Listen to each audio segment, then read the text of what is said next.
salam sejahtera bagi kita semua. Om Swastiastu, Namo Buddhaya.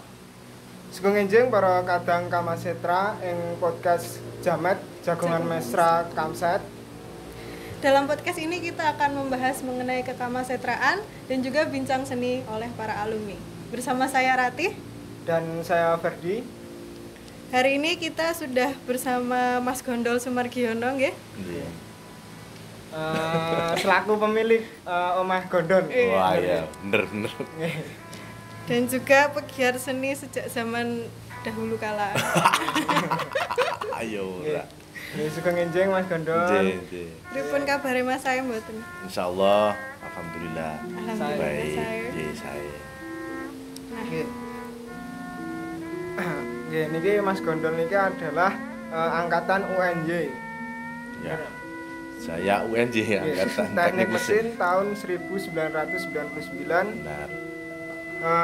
Dan kemudian masuk ke Kamasetra dan bahkan sampai sempat menjadi ketua Kamasetra pada tahun 2000 sampai 2001. Ya, kalau nggak salah malah 2001 itu.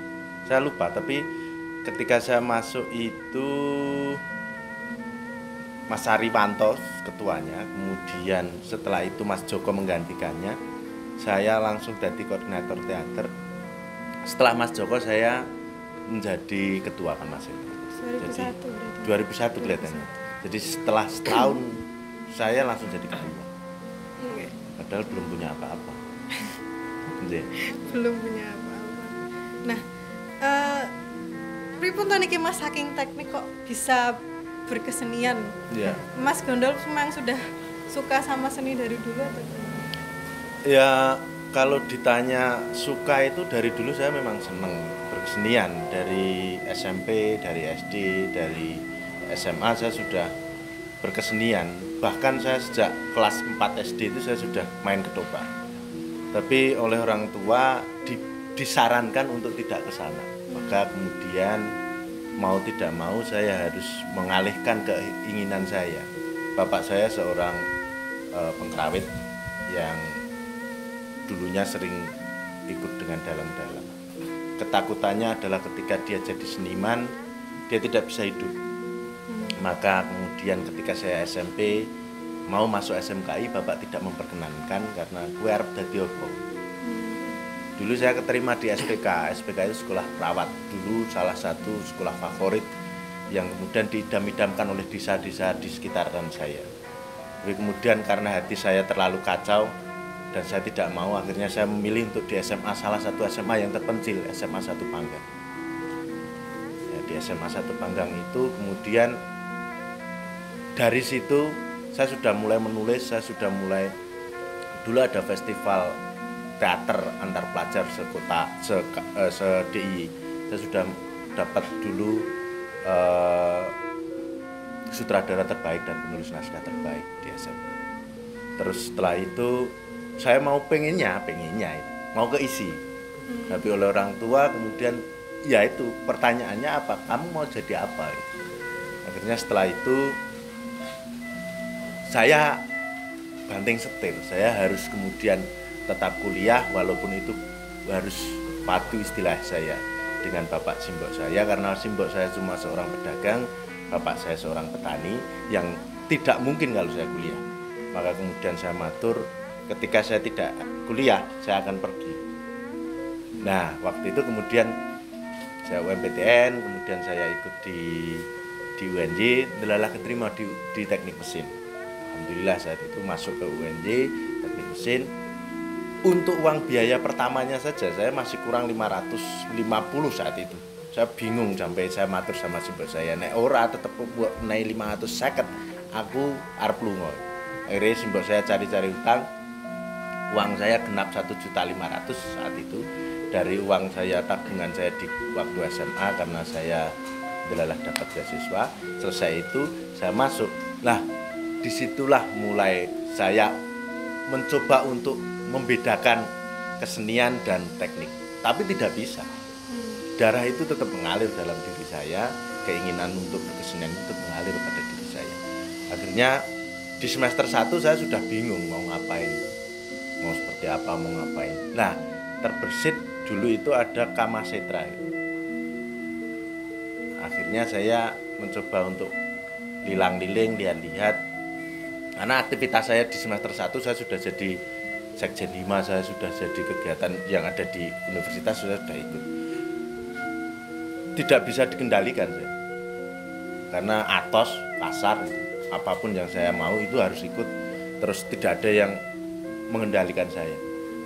Tahun 2000 saya masuk, alhamdulillah yang saya tahu rasanya. Saya paham, saya tahu rasa pangrasa itu di kamar kita. Ketika saya harus berbicara ini, saya harus bingung bicaranya karena memang berat. Saya pahamnya rasa pangrasa itu ketika saya bertemu dengan Mas Slamet di Kamar Setra, ketemu dengan Mas Joko, ketemu dengan Mas Steve dan lain sebagainya.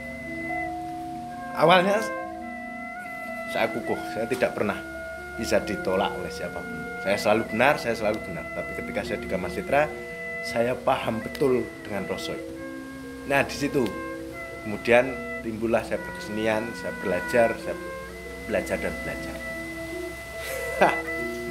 Ya. Rasanya Ya, renyah. berat saya kalau ngobrol Kamar Setra, itu yang membentuk saya, itu yang kemudian bisa membuat saya seperti itu. Kamar Setra. Jadi kenapa saya beralih ke Kamar Setra, yaitu yang bisa membentuk jiwa raga, perasaan saya dan berkesenian saya. Dan dari situlah saya berkesenian.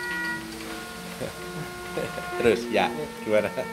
Kemudian ini Mas, selama berkecimpung di seni, bagaimana tekniknya? Ya, saya selalu terpinggirkan dari dulu. Saya selalu sendiri karena saya tidak punya teman. Di teater saya sendiri. Ketika teman-teman belajar karawitan, saya sendiri membaca teks miliknya Mas Steve saat itu di pendopo Glagang itu, di pojokan. Ketika teman-teman gamelan, saya membaca teks. Saya belajar untuk memahami teksnya Mas Steve dulu banyak banget. Dan itu membuat saya, wong iki piye to carane menulis naskah. Saya mulai berkreasi sendiri, tidak ada teman, sepi dewi. Maka dulu saya pernah membuat slogan sepi amarga lali. Kesepian itu cara saya untuk berkreasi, tapi lalinya teman-teman tidak membuat saya lupa untuk berkarya. Dari situ saya berkarya, main teater sendiri saat itu. Ketika teman-teman sudah pulang, karawitannya sudah pulang, saya sendiri menabuh gamelan Mas. Jadi setelah mereka teman-teman yang latihan lancaran itu selesai, saya baru latihan sendiri. Dan itu yang membimbing Mas Prawoto, karena Mas Prawoto saat itu di situ. Mesti marah dengan saya, nutuk kleru, salah, piye nutuk itu. Tapi dia dengan sangat lembutnya mengajari saya cara menabuh dengan benar. Ini kile nutuk, ini kile benar. Biarpun sambil tidur, ketika saya nutuk kleru, marah. Tapi kemudian dia datang. Itu yang membesarkan saya di karawitan, Mas Prawoto. Nah di teater saya yang membesarkan adalah karya-karya Mas Steve yang luar biasa. Ada karya naskah Lodruk, Ketoprak, ada wayang wong, banyak naskah saat itu saya baca semua. Ketika mereka latihan, saya yang berusaha latihan wong dewi. Lu anu tong aku ngono wae wis mlayu dhewe itu. Enggak ada temennya.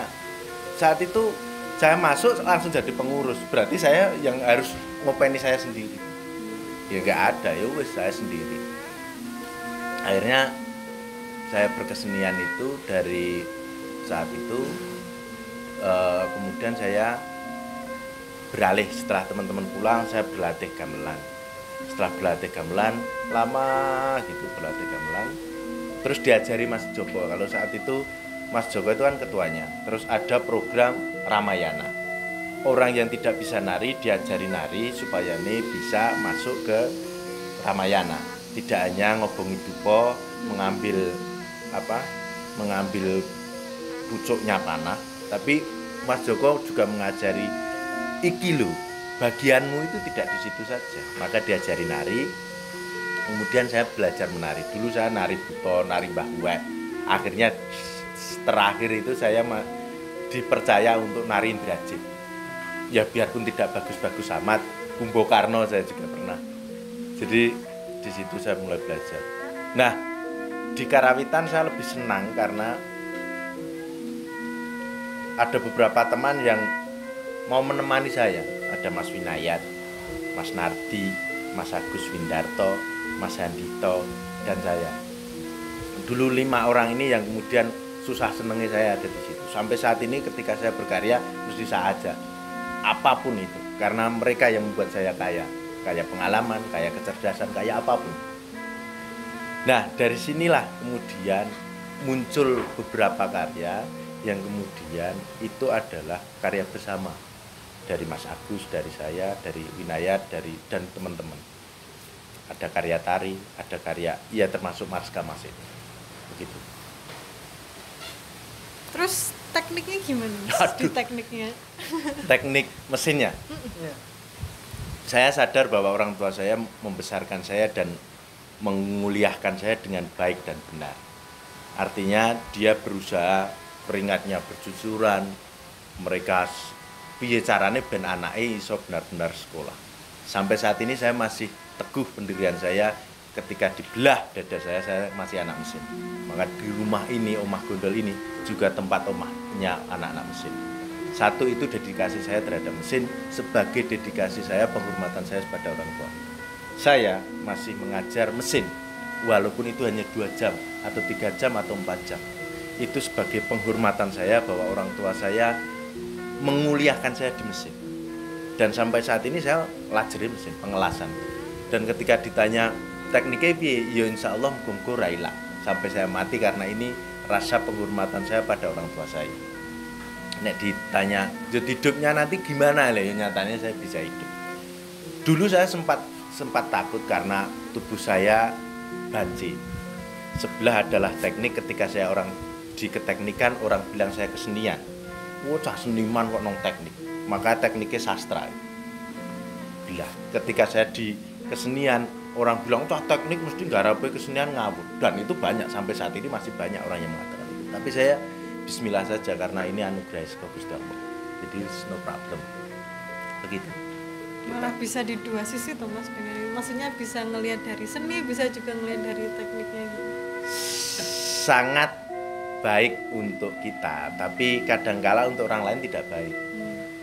Nanti ketika kita tidak punya misalnya referensi yang kuat, misalnya saya bisa membuat tari, saya teknik misalnya, tapi secara keilmuan saya nggak punya, maka orang tari akan mengatakan ini salah, ini tidak pas, ini tidak benar. Misalnya dulu saya pernah garap iringan musik tari, orang mengatakan wah itu ngawur, laras piro, dan orang yang berani mengatakan itu hanya Mas Gito dulu saja. Mas Gito dengan leluasa, Mas iki ketake ora larasnya ora pas itu. Tapi setelah itu dia kemudian mengajari saya untuk benar-benar ngerti, oh iki lho Mas, nek patete 6 semene, patete 9 semene, patete menjura semene nek dislendro. Atau pelok 5 atau itu gitu. Jadi sampai saat ini ketika saya menggarap itu ada rasa ketakutan karena saya orang teknik. Tapi ya wis wallahu alam, wis saya harus mengalir sekarang. Gitu. Enggak Ferdi. Kemudian Mas Gondol ini mulai kapan sih secara profesional terjun di dalam bidang seni? Kalau profesional, saya dari dulu sejak saya belajar membuka naskah Mas Stef itu saya berharap saya jadi profesional. KTP saya seniman. Sampai saat ini saya tetap seniman. Walaupun dalam keseharian saya masih mengajar, tapi itikat dan keinginan saya tetap saya pengen jadi seniman. Seniman itu berkarya. Saya sejak membuka karya-karyanya Mas Stef, saya memotivasi diri saya untuk menjadi profesional. Walaupun dulu ketika saya masih kuliah saya belum dikatakan profesional, sekarang pun belum dikatakan profesional. Tapi profesional itu kan ketika kita berdisiplin, berkarya, disiplin dan berkarya, nanti akhirnya di endingnya kita akan tahu, oh itu profesional. Tapi kalau ketika tidak disiplin berkarya, tidak pernah berkarya, ya selesai. Jadi saya berharap dari dulu ketika saya membaca Mas Stef, dan sampai saat ini Mas Stef itu salah satu orang yang kemudian membesarkan saya di bidang motivasi untuk hidup. Beliau hanya hidup, saya nggak tahu, dari berkesenian. Ya ketang duwe kos akeh, saya nggak tahu. Dari situ saya kok dengan berkesenian saja dia bisa hidup. Akhirnya saya oh ya mbok menawa ini jadi jalan saya untuk tetap hidup. Walaupun memang berat jadi seniman. Pas ngene iki wis ra iso mangan saya. Walau alam tapi saya serahkan pada Gusti Allah. Gimana? Dari panggung-panggungnya Mas Gondol, panggung mana yang kira-kira paling berkesan, Pak? Ya semua panggung berkesan, tapi yang mempunyai cerita panjang itu adalah Darmo Gandul. Di 2005 atau berapa? 25 tahunnya Kamasetra.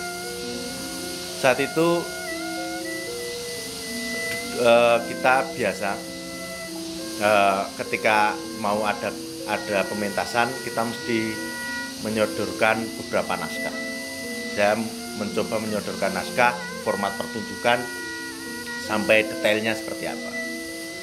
Maka kemudian saat itu saya menyodorkan naskah Darmo Gandul dengan format ketoprak biru 17+. Saat itu isunya adalah tentang pornografi dan pornoaksi. Sebelumnya di FBS itu ada pementasan vagina monolog. Itu artis-artis ibu kota yang kemudian mementaskan vagina monolog. Tapi kemudian sakbari itu Kamasetra membuat pentas Darmo Gandul. Saya sudah konsultasi, ketuanya saat itu Sunu. Konsultasi dengan PR3, konsultasi dengan mahasiswaan saat itu. Apakah kemudian kita harus mempresentasikan pertunjukan kita? Mereka mengatakan tidak usah, tidak apa-apa. Tapi setelah pentas itu tiketnya habis terjual sampai dicalokan.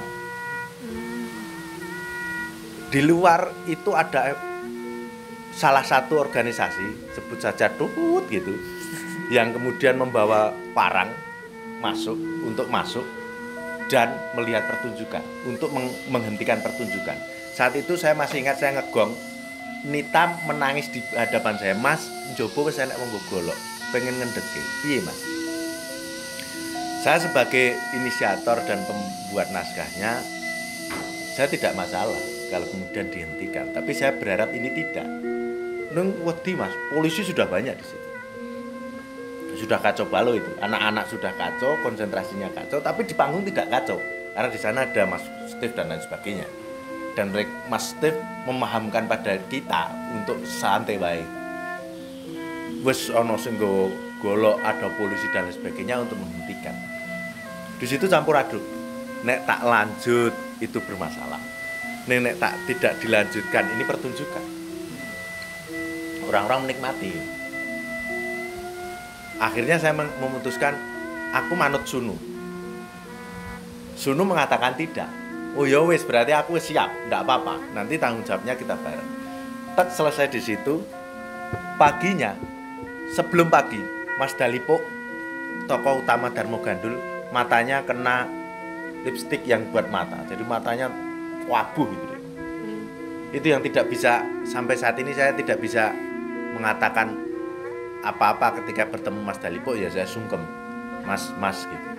Saking salutnya beliau pada saya, matanya itu sampai kena lipstik untuk untuk make up. Dibawa ke Bethesda atau BKU saat itu. Paginya sudah gitu seperti itu, rektorat langsung mengeluarkan SK penutupan. Saya tidak mau ditutup. Dulu saya diekspresi bagaimana mencari cara supaya melawan apapun ketidakadilan. Saya melawan. Saya ke atas dengan Sunu. Piye kok aku ditutup, nggak bisa. Ditutup jelek. Akhirnya bertemunya kawan-kawan alumni itu 25 tahun Kamasetra.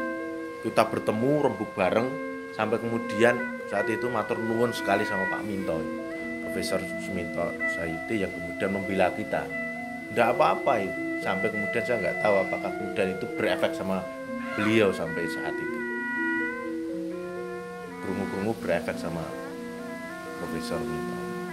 Tapi saya nggak tahu, katanya karena membela Kamasetra atau membela Gondol di Darmo Gandul sampai dipertaruhkan. Ya saya nggak tahu, tapi itu cerita-cerita. Di situ ditutup selama setahun katanya.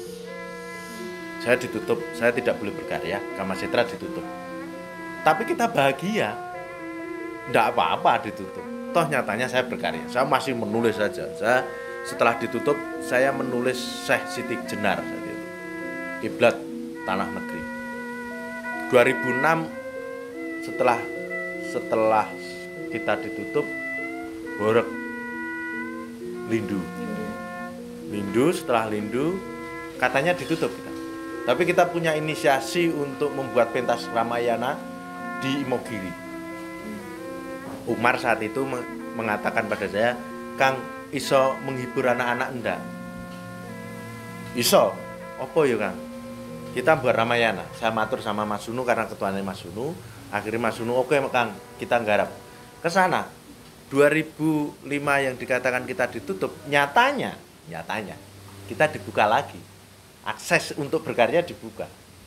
Rektorat ke sana, ada WR3 di sana saat itu untuk menyaksikan kita pentas. Berarti secara kita ditali tapi kita diberikan kesempatan untuk berkesenian juga.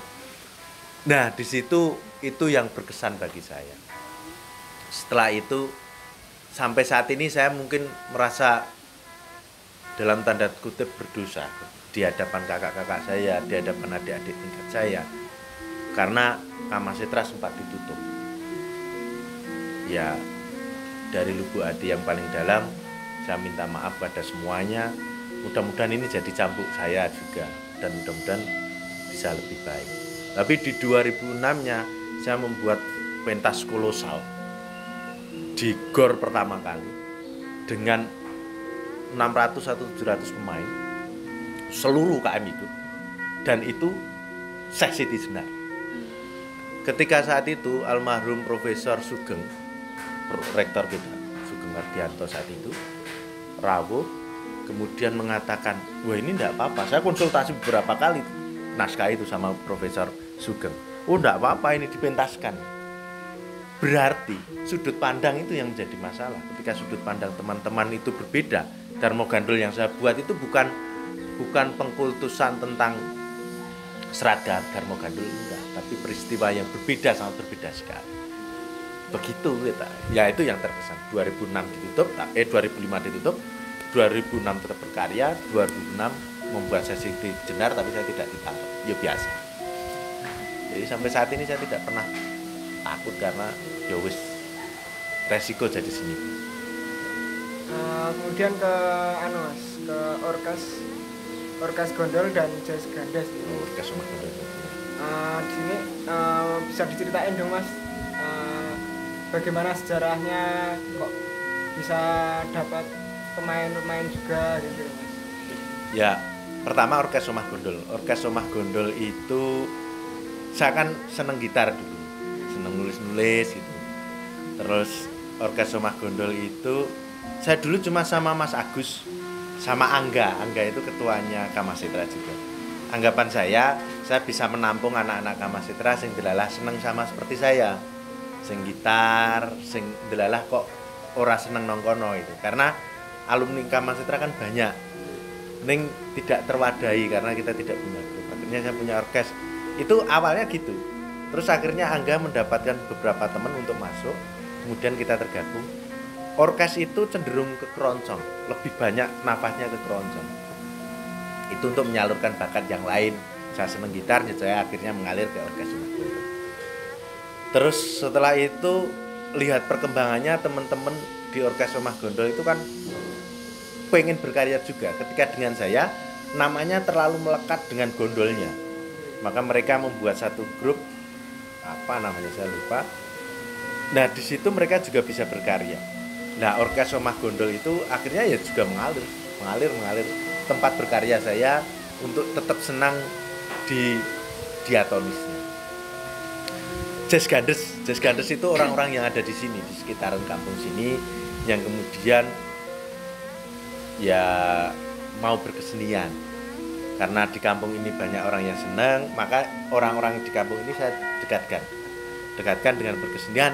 Karena mereka tidak senang dengan gamelan, belum suka dengan gamelan, sukanya dengan alat musik diatonis, gejreng-gejreng, gitar-gitar, maka kemudian saya membuat Jazz Gandes tetap bersama Mas Agus. Karena Mas Agus itu spirit saya di dalam bidang kesenian. Mas Agus yang beri saya ilmu tentang musik. Karena Mas Agus ini jurusannya musik, saya kan jurusannya teknik. Kalau ditanya ini kuncinya apa, saya bingung. Makanya Mas Agus yang memberikan kesempatan. Gitu. Jadi Jazz Gandes dan Orkes Omah Gondol itu salah satu cara saya untuk selalu dengan Mas Agus. Kalau di Karawitan, saya selalu membawa Mas Winayat, Mas Nardi, Mas Agus. Kalau di Jazz Gandes dan Orkes Omah Gondol, saya selalu membawa Mas Agus, Mas Agus. Itu cara saya untuk tetap membawa anak-anak Kamasetra bersama saya. Gitu. Jadi itu kayak wadah buat alumni juga buat yang juga senang di musik diatonis selain gamelan gitu. Iya. Kalau di pentatonis dulu ketika selesai di Kamasetra, itu saya dengan Mas Joko saat itu bingung. Nah, awake dhewe masih di sini, masih di Kamasetra. Kita akan rusuh ya adik-adik, mau nggak mau? Ya enggak. Ketika saya ada di sana, berarti secara konsep, secara apapun saya masih ada di sana. Tapi ketika saya kemudian membentuk satu grup baru, saya mungkin tidak akan mengerusui adik-adik saya. Maka kemudian Mas Joko kemudian saat itu membentuk Bayu Bajra, paguyuban saat itu. Tapi saya menolak. Ketika panjenengan buat paguyuban, saya tidak mau untuk ikut. Tapi kalau itu Bayu Bajra itu milik jenengan, saya mau bergabung. Paguyuban itu nanti harus ada ART dan tetek bengek. Saya ditanya, organisasi yang pernah kamu sukai apa? Kamasetra. Sampai saat ini apa? Kamasetra. Jadi saya tidak mau membentuk organisasi yang lain. Dulu makanya Bayu Bajra itu mau dibentuk organisasi, saya tidak mau. Organisasimu apa? Kamasetra. Wegah aku nggak organisasi meneh. Saya bisa membuat ADRT dengan cepat, tapi saya tidak mau. Akhirnya saya dan Mas Joko, ya wis kuwi tak amu. Nah, itu untuk menampung teman-teman Kamasetra saat itu seusia saya untuk gabung alumninya supaya nih orang rusui. Kesannya dulu jadi ada pecahan.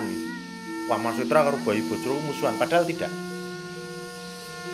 Di selanjutnya bayangan saya setelah itu ada grup baru yang menaungi. Saat itu tak pikir Iwan bisa menaungi adik-adiknya untuk kemudian membuat grup. Tapi sampai saat ini belum ada grup baru yang kemudian menaungi teman-teman yang baru, alumni baru untuk tidak bergabung, untuk tidak ada selalu di Kamasetra. Ya wes di situ akhirnya. Tapi sampai saat ini saya dan Mas Joko yang pentatonis, yang gamelan, yang tari itu selalu berusaha supaya nih teman-teman alumni yang baru dari Kamasetra bisa masuk ke Bayu Bajra ataupun masuk ke organisasi yang lain sehingga aktivitasnya berkesenian tetap berjalan. Kalau masih di Kamasetra, ya saya sampai saat ini saya masih bingung kalau masih di Kamasetra apakah adik-adik tidak risih atau memang adik-adik tergantung sama kakak-kakak tingkatnya. Saya nggak tahu. Ya itu walau walak. Ya gitu ya. Apalagi? Ya, kemudian dari proses setiap live musik Jazz Gandes ini gimana sih Mas? Apakah latihan atau pembahasan mengenai harus begini-begini dulu? Nah saya berkarya itu biasanya memang ada yang menerimanya, nyadongi gitu loh Mas. Jadi saya tidak hanya berkarya yang gawe tok gitu, enggak. Jadi misalnya saya buat Jazz Gandes, memang ada tempat khusus yang memang menangwi saya untuk berkarya. Selain dikasih makan, anak-anak juga dikasih transport untuk uang bensinnya teman-teman. Dan itu menurut saya jadi baik. Makanya ketika saya membuat Jazz Gandes, ya itu teknik nggon dinggo mereka pentas. Nek enggak saya tidak pernah membuat. Jazz Gandes itu ada tempat untuk pentas sendiri. Dan itu ada alokasi tempat pentas dan saya ditawarkan setiap bulan untuk pentas di sana. Namanya Warung Belik di sana di Sleman, dan ada tempat yang di Gunung Kidul ada Ulun Pari yang kemudian memberikan tempat untuk kita beraktivitas. Ya kita latihan. Tapi kadangkala yang menariknya mereka datang, kemudian saya pengen latihan ya. Ketika mereka datang saya buat lagu. Jadi dia datang tidak dengan lagu-lagu lama, tapi saya membuat lagu terus jadi, dan alhamdulillahnya beberapa lagunya ada yang disenangi orang, ada yang kemudian dipesan dari orang, terus kemudian saya tulis. Dari situlah kemudian saya hidup. Jadi Orang misalnya seperti saya membuat kopi Jos Tugu Jogja saat itu. Seorang yang WA saya setiap malam, perempuan WA setiap malam. Kalau istri saya mungkin cemburuan, saya tidak bisa berkarya. Di WA jam 12 malam. Kata-katanya indah, teratur terus, bagus terus. Tapi kalau kemudian itu dijadikan satu lagu, tidak mungkin karena katanya terlalu bagus dan panjang. Maka kemudian saya mengambil bait-bait yang kemudian bisa saya yakini jadi satu lagu. Lagu itu jadi, dia senang. Dan setiap hari saya dipinta untuk menyanyikan itu. Dan diminta untuk menyanyikan di warungnya. Nah itu alhamdulillah, itu bisa menghidupi anak saya, teman-teman Jazz Gandes. Dan setiap bulan, bahkan setiap bulan itu saya mesti dapat kiriman apapun dari beliau. Hanya karena lagu. Begitu, jadi Jazz Gandes ya tetap berlatih, orkes ya tetap berlatih. Begitu. Dari Jazz Gandes sekarang ngomongin ke Holland tuh kok bisa sampai Holland tuh dari mana tuh lo Mas? Mabur, mau hilang, mau teleportasi, mau gimana itu? Holland itu adalah keniscayaan yang diberikan oleh Allah SWT. Saya selalu berdoa. Ketika saya berkarya ada tulisannya Bismillahirrahmanirrahim.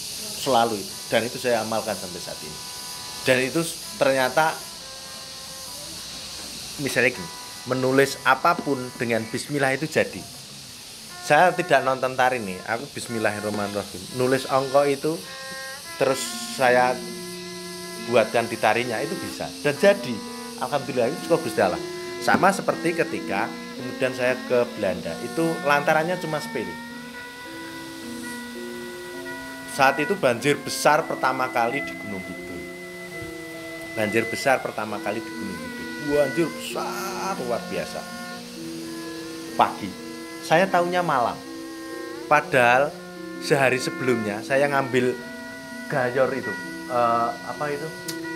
Tempat wayang itu loh, gayor wayang itu, kelir wayang itu dari tempat Mas Aziz. Dan saya melewati jembatan itu. Tapi setelahnya itu, paginya jembatan itu roboh, semuanya hilang. Saya membawa anak saya, Sekar dan Raja, untuk saya bawa untuk ngambil itu.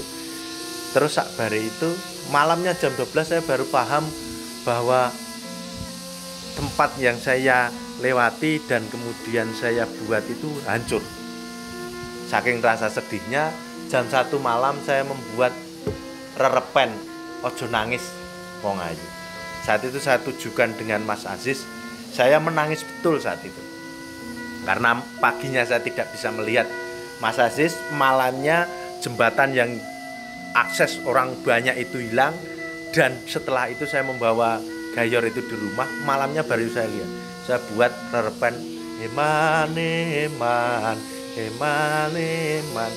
Dari situ, setelah dari situ, baru kemudian akses itu bisa diakses oleh orang Belanda yang namanya Maria itu. Dia melihat bahwa lagu ini begitu menyentuh dan sangat mendalam. Kalau saya ke Indonesia, saya akan mencari orang ini. Saya akan belajar dengan orang. Maka benar, dia ke Indonesia, salah satunya mencari saya.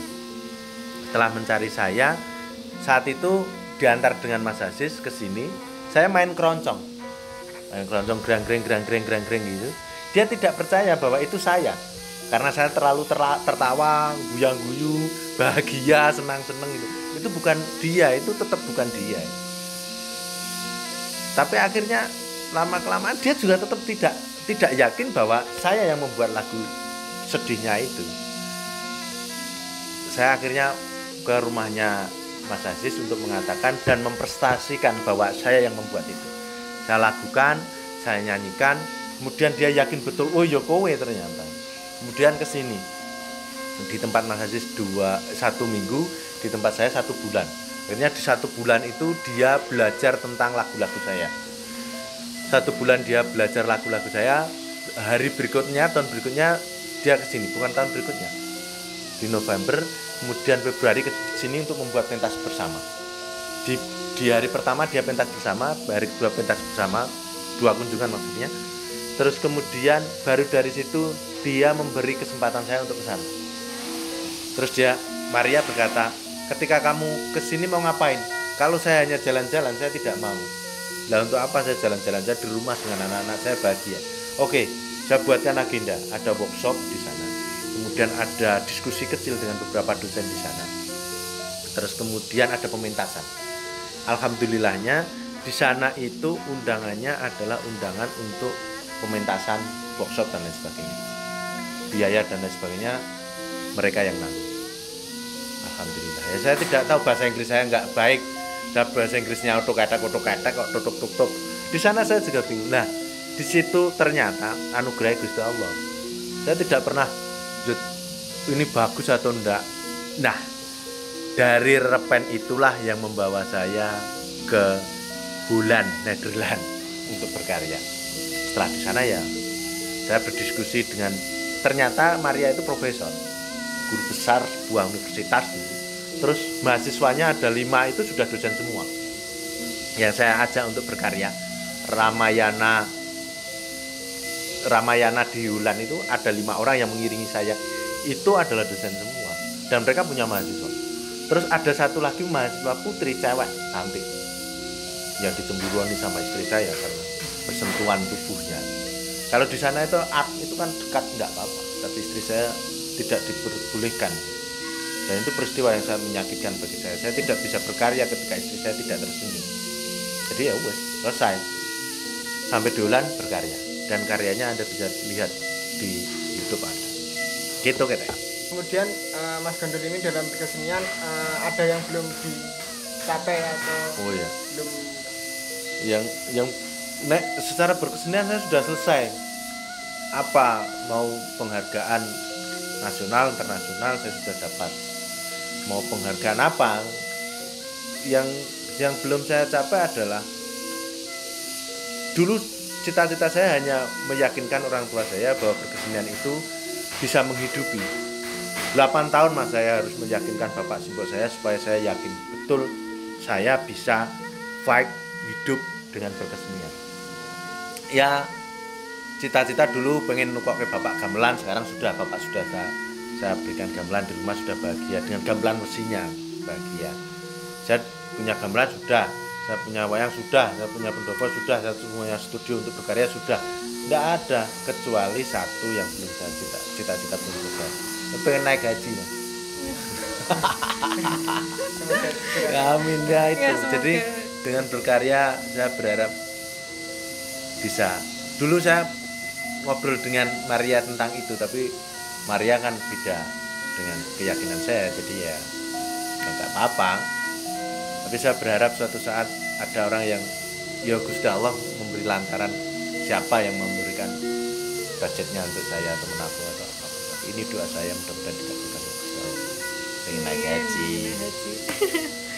Nah kan udah semua nih mas Ya. Terus selanjutnya apa Mas Gondol pingin kayak mewariskan ini semua nanti sama anak-anak Mas Gondol, atau pingin ngapain intinya selanjutnya? Saya percaya bahwa anak saya dijaga oleh Gusti Allah. Setiap orang dijaga oleh Gusti Allah. Saya mati pun nggak apa-apa. Saya diberikan rezeki ini pun saya bukan di luar, bukan melan di luar, apapun di luar itu karena keyakinan saya diberikan Allah. Ketika itu kembali tidak pada saya, berarti itu kembali pada Gusti Allah. Selesai di situ.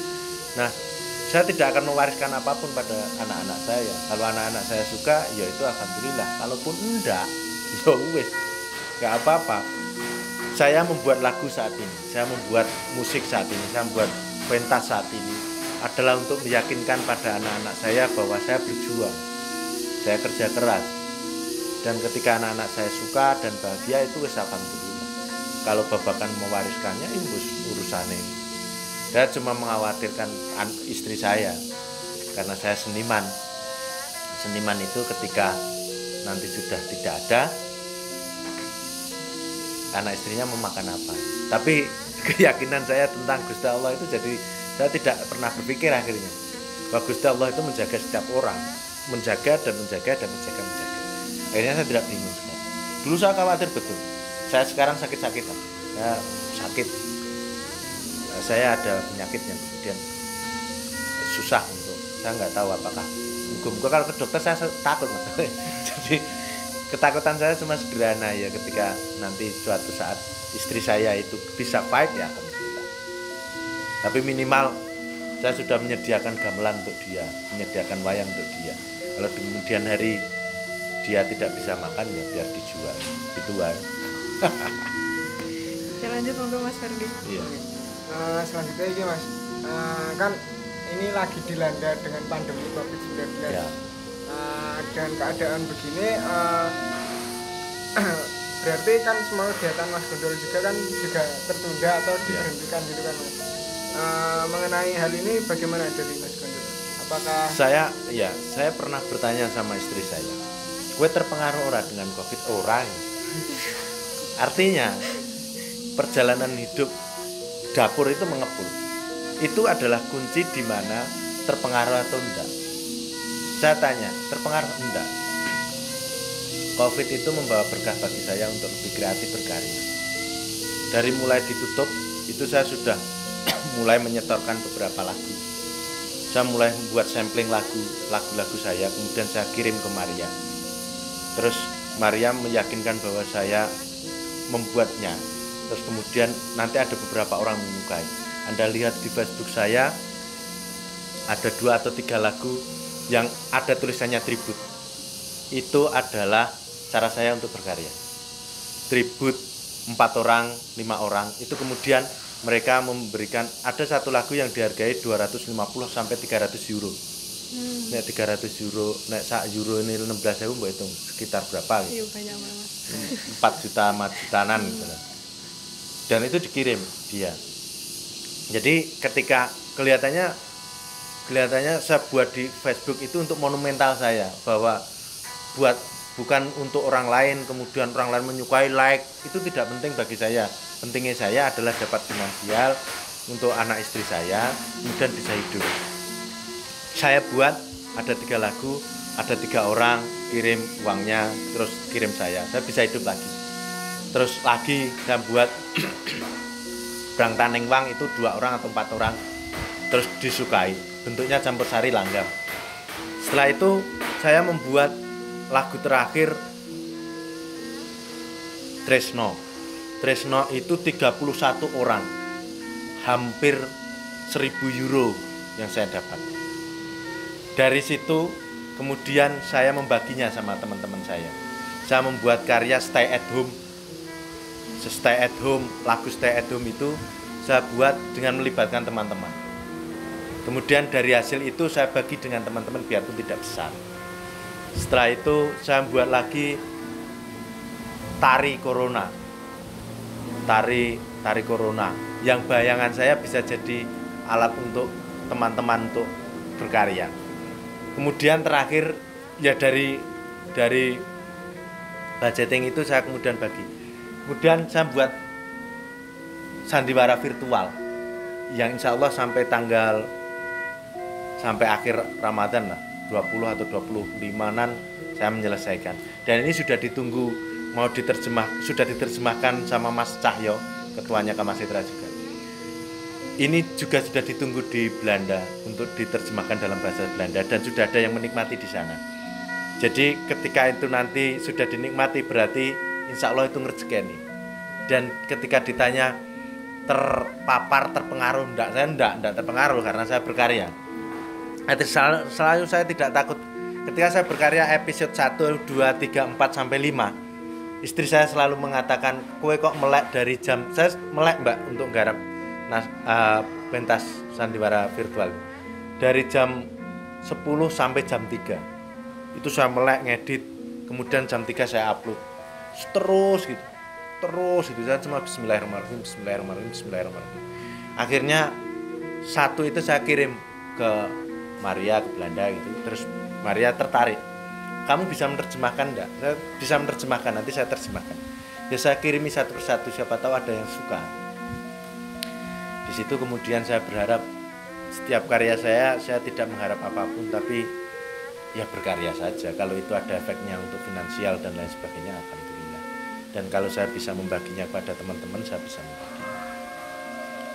Di orkes saya bagi, orkes dari lagu saya yang pertama, kemudian saya membuat pentas virtualnya orkes Rumah Gondol, saya bagi dengan teman-teman. Biar tidak banyak, tapi saya berharap karena saya seperti ini ya dari teman-teman.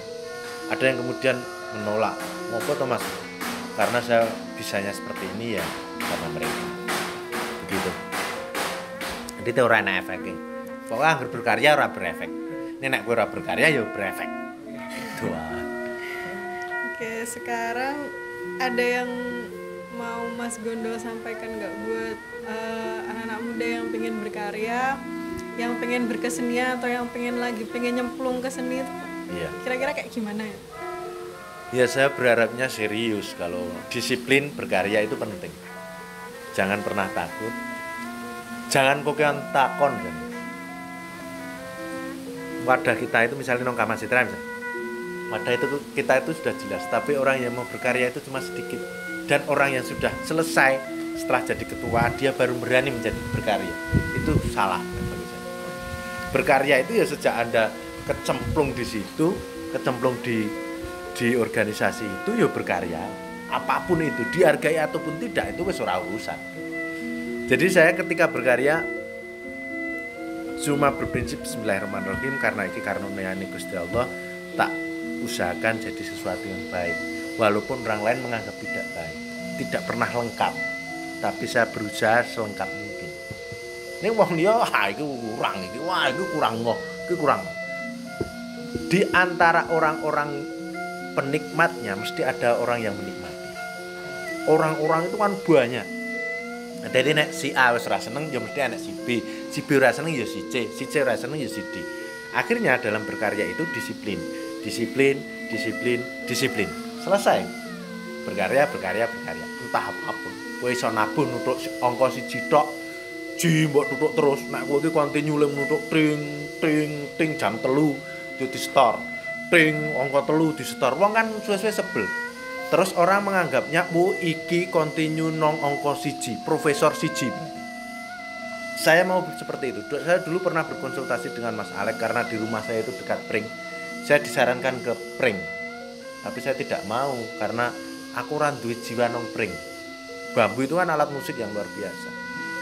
Tapi beliau memberikan kesempatan saya untuk belajar. Kamu harus punya brand. Jadi ketika kita sudah berdisiplin, kita harus punya brand. Brand itu yang melekat. Kalau dulu enek wong gawe pecis, Arjo pecis. Orang gawe pacul, Arjo pacul misalnya. Orang iso gender, Arjo gender misalnya. Tapi sekarang ada? Enggak ada. Jarang orang yang memakai itu. Lah brand itu penting bagi orang berkesenian. Brandnya Gondol itu apa? Yo saya berkesenian. Dan orang krungu iringanku, wah ini Gondol. Wes jelas. Orang ngerti garapan, oh ini Gondol. Jadi brand itu penting bagi kita. Selain disiplin, brand itu penting. Kedua, ketiganya adalah tetap rendah hati, tetap berbagi, tetap bareng teman-teman kita. Orang yang membesarkan kita rengkuh terus. Dan nek segini saya sudah dibilang sangat bahagia, sangat bahagia. Atasnya mung seniman, ora iso ngopo-ngopo. Tapi saya dibesarkan oleh teman-teman saya. Dan saya sekarang sampai saat ini bisa dua apapun itu ya mereka. Dan itu. Dan yang paling akhir dan harusnya didulukan.